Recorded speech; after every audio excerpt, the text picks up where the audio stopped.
There were a number of students that were shot. Horror. You told me your son was shot 3 times. He said all of a sudden a guy pulled I believe a pistol, I'm not sure, out of like guitar case. Heartbreak. One student has died from the shooting. And heroics. An administrator heard the gunshots. That security officer that went in quickly clearly saved lives. Tonight, Colorado mourns the loss of a murdered student, and an investigation begins into 2 young men accused of targeting their classmates. It has happened again, and it's happened to us tonight. A Colorado family is without their son.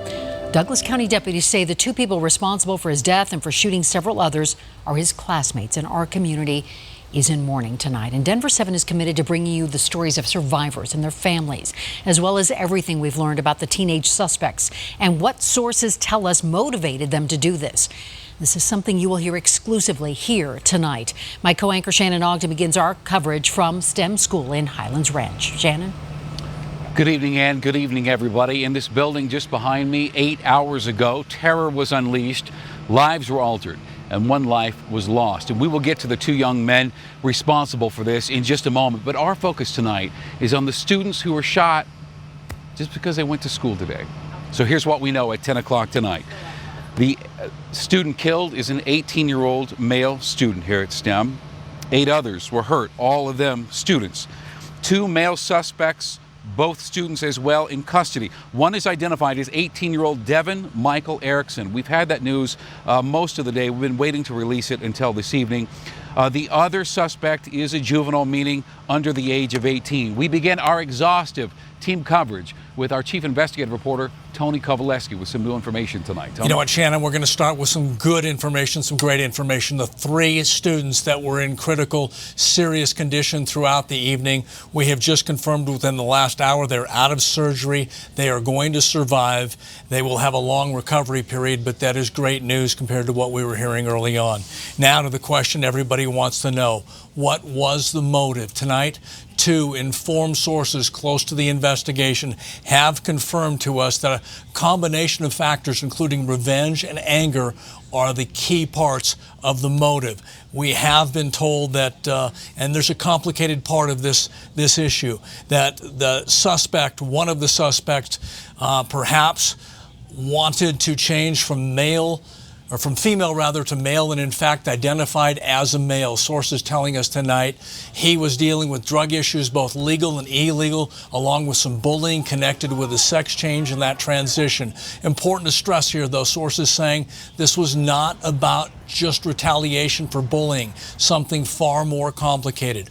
Also, positive news tonight. As I mentioned, we did learn 3 students originally in serious condition are out of surgery. That happened within the last 90 minutes, and they should expect a long recovery. We have also learned more information, and this is critical and it's important, regarding the weapons. We were told they found 3 weapons, 3 handguns at the school along with 1 rifle. That rifle was never used. We are told law enforcement tonight believe there may be more weapons at the school. Information tonight on the 1 student who was killed also.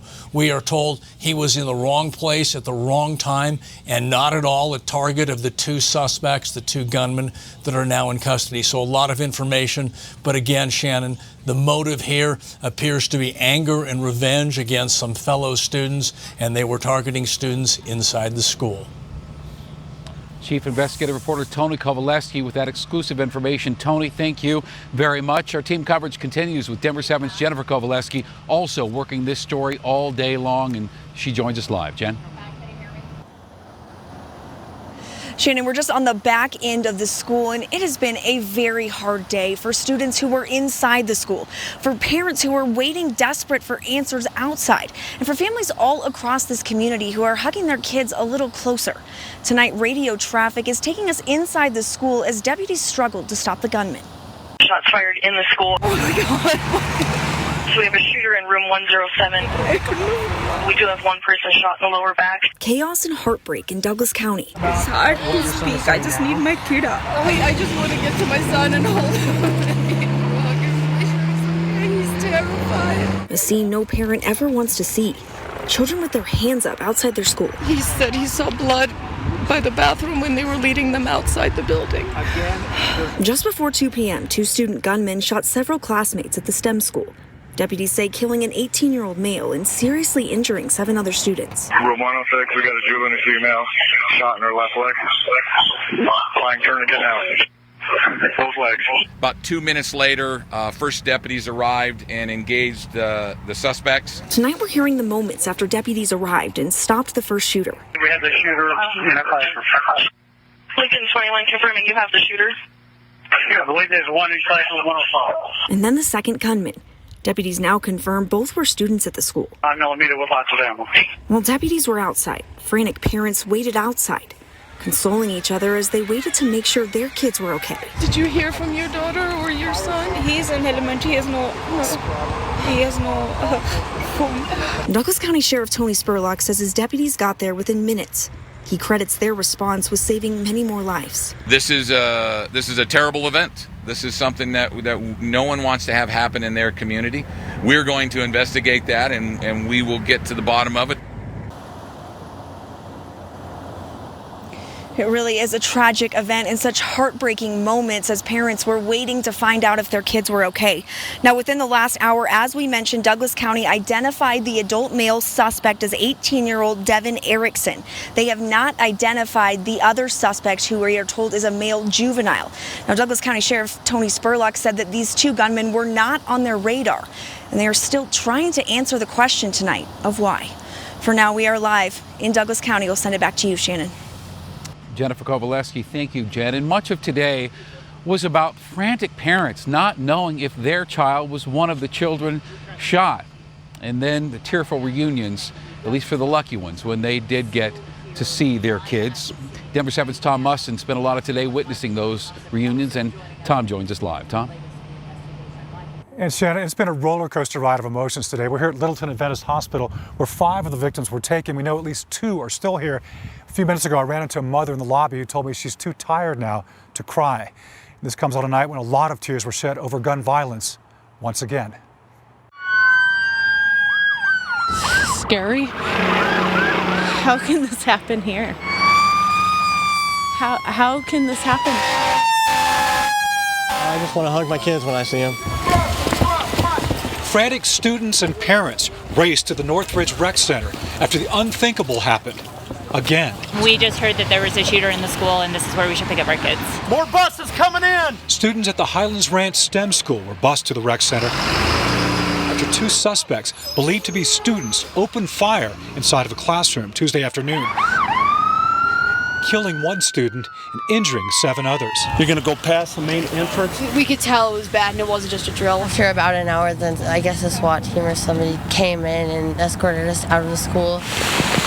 As the rains came, Fernando Montoya waited for his daughter, still in shock after hearing his 17-year-old son was lying in the hospital, wounded. I talked to him, thank God he's okay. He told me that he is shot like 3 times. He said he saw shots from everywhere. As buses arrived carrying students from the school, tearful reunions took place.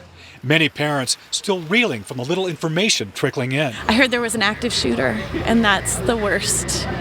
That's the worst thing you can ever hear. And as reunited families headed home, Fernando Montoya hugged his daughter and headed to the hospital, knowing that for his family and others, the healing has to start now. We have to just go through this, the best we can, and we'll learn from this a lot. Now, we've just learned that Fernando Montoya's son, who was shot 3 times, is out of the hospital now and is at home recovering. The recovery here for the Highlands Ranch community, though, is just beginning. Live in Highlands Ranch, Tom Mustin, Denver 7. Shannon. Tom, thank you. And now on to the suspects. One is a juvenile. One is 18-year-old Devin Michael Erickson. Denver 7's Jace Larson is actually at Erickson's home where police are investigating. Jace? Yeah, there's still a police presence here. You can see there's crime scene tape out in front of the house. I want to show you, though, a very odd moment that occurred just about 15 minutes ago. We saw a tow truck pull up here and the garage door opened, and there was a car inside that was spray painted with the words that appear to say F Society. That tow truck took the car away. It was spray painted with blue spray paint. Now, the shooter, the supposed shooter, lived here. Investigators have now spent hours searching this home, combing through it for evidence. They haven't told us what, if anything, they found yet. But at the home of Devin Erickson, it's still cordoned off, as expected to stay this way throughout the evening. As this search takes place, Intel investigators are scouring social media, including a Facebook page that they believe belonged to Erickson. They think that he posted photos that appear also to have been taken at this house. He's a senior at the high school, and we ran a background check on him and only came back with 2 traffic tickets from 2017, one for careless driving and another for defective vehicle. This house is just one of 3 places being searched right now. Investigators got a judge to sign a search warrant for a car at the school where the shooting took place. This black Honda is the vehicle that police think Erickson drove to school before the shooting. They identified this vehicle as being one that they think belonged to the shooters really early on in this investigation. Now, investigators are also searching a 3rd place that they believe belongs to the other shooter. All throughout the day, we've been talking to our sources, and they were telling us how quickly people responded to this scene and how investigators also worked quickly. For example, they had district attorneys who were on scene in case these search warrants needed to be written or additional search warrants needed to be written. They could help do that right there. Judges were on standby so that within a span of 10 minutes, they could receive a search warrant and they could sign it if it was appropriate and send it back to get the investigation moving.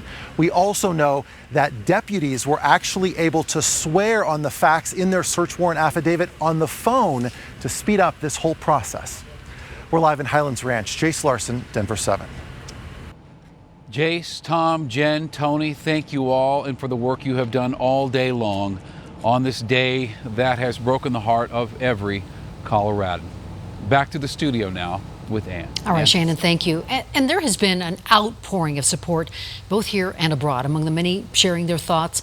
Nuggets coach Michael Malone, who lives with his family just minutes away from STEM school.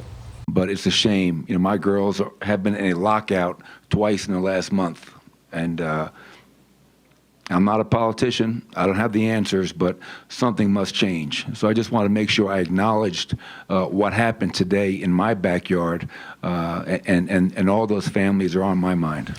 Governor Polis also sharing his condolences, writing in part, quote, "I'm absolutely heartbroken to learn that STEM school student was killed in the shooting today. I cannot imagine the grief and horror that family is dealing with." And the White House also weighing in, pledging support and writing, "Tragically, this community and those surrounding it know all too well these hateful and horrible acts of violence." And we promise to give everything we have covering this story for you. A news conference is set for 6 o'clock tomorrow morning. We will bring you that live on air on our app and through our digital platforms. Meanwhile, tonight, the results are still coming in. The Denver elections, though, are shaping up to be very interesting. First up, the so-called right to rest ordinance. Well, it's been crushed. Voters overwhelmingly opposed allowing the homeless to sleep or camp in public places. Not so clear the issue of magic mushrooms, still a very close race. 46% have voted yes to decriminalize. 53% have voted no. Now, by far the most interesting development of the night, the Denver mayor's race appears destined for a runoff between incumbent Michael Hancock and Jamie Gillis, since no candidate picked up 50%. Denver 7's Jessica Porter is with the Gillis camp tonight. We'll hear from her in a moment. Let's begin now with Liz Gilardi, who is at Michael Hancock's headquarters. Liz? Well, and during this election night watch party, Mayor Michael Hancock asked everyone to take a moment of silence to remember the 18-year-old victim killed in Highlands Ranch. And he started off his comments tonight saying he's keeping the community south of Denver in his prayers. And after that moment of silence, the mayor talked about what's ahead for his campaign. He says the runoff is another opportunity to tell his story, and he pointed to past mayors like Wellington Webb, who also faced a runoff but ended up winning. He did talk about how Denver has a significant number of new voters and wonders if that factored into this election, and again, trying to get his story across. Mayor Hancock talked about an inclusive Denver tonight, the challenges that come with tremendous growth, and why he believes he can keep the city moving forward. We asked him about the biggest difference between him and his opponent. You know, Jamie's going to talk a lot about what she wants to do, what her plans are, but the reality is we're doing a lot of things. I know there's a lot during our forums. I would say to Jamie, we're doing that. So the reality is that we are addressing affordable housing, we're addressing mobility, we're managing growth, we're moving, trying to bring people up through the scale in this city. You're going to hear that very clear. I think it's a very clear choice. Do we stop or do we keep moving? And former Governor John Hickenlooper was here tonight to show his support for the mayor. I also had a chance to talk with him about the tragedy in Highlands Ranch, and he says that he is thinking about those families tonight. And now we're going to toss it over to our my colleague Jessica to see how the other campaign is gearing up for a runoff. Jessica? Thank you, Liz. Gillis and her supporters very excited about the results so far, showing her in a close second against Mayor Michael Hancock. And she says that's what makes her campaign so remarkable, that they were able to do so well with voters against an incumbent, considering that she's a lesser known name. So let me give you a little background about Jamie Gillis. She's the president of a consulting firm here in Denver called Centro Inc. She's most well known for being the head of the Rhino Arts District. We're out here in Rhino tonight celebrating where her watch party is. Now, I asked her what happens if a runoff goes down. She says she plans on going after the voters of the other candidates who dropped out. Well, I think if I'm in the runoff with Mayor Hancock, clearly the first step to that is building bridges with the other candidates and with their voters and trying to understand where they're at and how we bring them into our campaign and our strategy. And of course, a runoff will only happen if no candidate gets 51% of the vote. And then if that happens and there is a runoff, the top two candidates will be running again and campaigning, and voters will have to decide again on June 4th. Gillis also giving her condolences about this shooting at STEM School Highlands Ranch, saying that she is praying for the victims and their families. Reporting live in Rhino. Ann, back to you. All right, Jessica, thank you so much. And on that note, talking about STEM School, the school, I think it goes without saying, will be closed for the rest of the week. We just learned that tonight.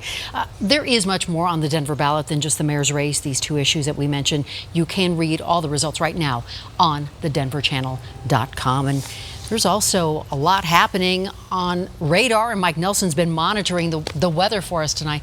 What a day already. We have had hail, thunderstorms. We've had a tornado watch in Colorado. We have winter storm warnings in Colorado. So much going on. Dense fog advisory in effect. There's a lot happening out there. Let me show you what to expect for early tomorrow morning. Main story along the Front Range tomorrow will be areas of dense fog. We're talking visibilities down to perhaps 100 yards in places. Temperatures in the low 40s. Rain showers then later in the day give way to snow tomorrow night. As far as today's weather conditions, 57 was the high, 44 the low. The normals are 68 and 40. And right now, it's 51 downtown, 49 at the airport. Humidity is at 90%. That's where we're going to see some of that fog. Barometer rising, winds around to the north at 7 miles per hour. As far as our weather headlines, tonight it's showers and areas of dense fog. A cool, rainy Wednesday. We get snow, not only in the mountains, but down here in Denver, Wednesday night and Thursday morning. Complex storm system, whole bunch of low pressure systems, cooler air to the north, severe storms to the south and east, and this main low in Utah is the one that's going to bring us the snow tomorrow night. And folks, it gets worse before it gets better. So for tonight, our weather conditions are going to be areas of dense fog and showers on the plains as the dance of these low pressure systems kind of moves through. By tomorrow morning, rain and snow developing over western Colorado, showers and areas of dense fog on the eastern plains. The lows dropping down to around 40 in Denver, 43 Greeley and Fort Collins, 25 degrees expected in Leadville. Showers and fog early tomorrow morning, rain and snow to the west. And as this low pressure system begins to cross the state, that rain and snow working its way closer to the Denver area. It'll be rain, windy and cool through midday. But later on in the day, by about 6 p.m., the snow level dropped down to 6,500 feet. That's into the western foothills and suburbs of Denver. High tomorrow, just 45 degrees in the Denver area. Tonight, showers, areas of dense fog, and a low of 40. Tomorrow, it's going to be a cool day with showers mixing with snow tomorrow evening, a high of 45 degrees. Snow level dropping tomorrow night. Matter of fact, by the time we get to Thursday morning, it's down to 5,000 feet elevation. That's most of the metro area and the I-25 corridor. Rain and snow showers continue through Thursday. Looking ahead to Friday, the rain and snow showers drop to the south. And finally, we get some drier weather coming in for the weekend. How much moisture? Mountains are going to see 8 to 12 inches of snow, central and southwest, 6 to 10 over the northern mountains, 3 to 6 inches southern suburbs, 1 to 3 inches in the Denver area, and a half an inch to an inch of rain on the eastern plains. So tomorrow it's rain and snow. Morning snow, a slushy commute on Thursday. Friday showers and still chilly with 55. Starts to get better Saturday with 62.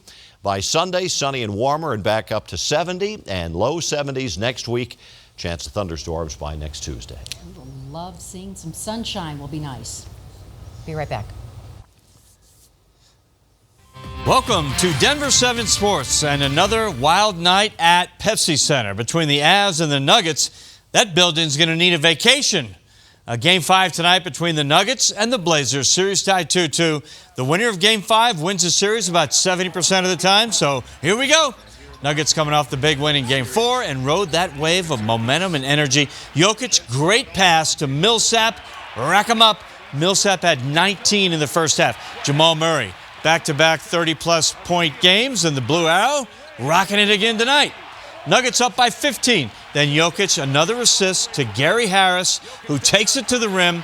Nuggets led 65-47 at the half. Right now it's an epic blowout, 90-60. Nuggets, late third quarter. They're going to win that one. Now, before tonight's game, Nuggets coach Michael Malone talked about today's shooting. Malone and his wife and 2 daughters live in Highlands Ranch, just a few minutes away from the STEM school. And he got emotional thinking about his family and how this tragedy affects us all. But it's a shame. You know, my girls have been in a lockout twice in the last month. And I'm not a politician. I don't have the answers, but something must change. So I just want to make sure I acknowledged what happened today in my backyard, and all those families are on my mind. You know, I'm texting my daughter, telling her she's going to be okay. I don't even know if she will be okay. So this is every parent's worst nightmare, you know, and it's something that when you see your kids go to school in the morning, it's have a great day, and you just assume everything is going to be all right. And as we all know, it's not. All right, let's move on now to the Avalanche, who have moved on now to San Jose. Game 7 of the series with the Sharks tomorrow night. Now tonight in a cold and wet Coors Field, Rockies and Giants, and Charlie Blackmon got it started right, leading off the bottom of the first with a nasty knock into the bullpen. Blackbeard's delight. The Rocks led 1-0, but it went straight down after that. Antonio Senzatella was the human piñata. Gave up 3 homers in the first 4 innings, 7 earned runs, and the rock slide continues. 14-4 blasting by the Giants. The Rocks are 6-10 at home this season, guys. Ouch, that one hurts. All right, we'll be right back. We saw sunshine in that forecast. That's a good thing, Mike. Yeah, it's coming eventually, but I do want to show you the precipitation map. Most of this falls tomorrow night into Friday early, and we could see about 3 to 6 inches of snow Thursday morning across the southern part of the metro area, up to a foot of snow in the mountains, well, such as May. So rain changing to snow late tomorrow. Morning snow on Thursday, but fortunately we do get some sunshine and warmer weather for the weekend. That is good news. All right, thank you, Mike. And this has been a difficult day here in Colorado. A family has lost a son. Other students are lying in hospital beds tonight. Many children will never forget what they witnessed today. Now, tomorrow there will be a news conference starting at 6 a.m. And while it may provide more answers, we will continue to provide you information, hopefully some comfort along the way. Our team will be back with you in the morning. Thanks for watching. Good night.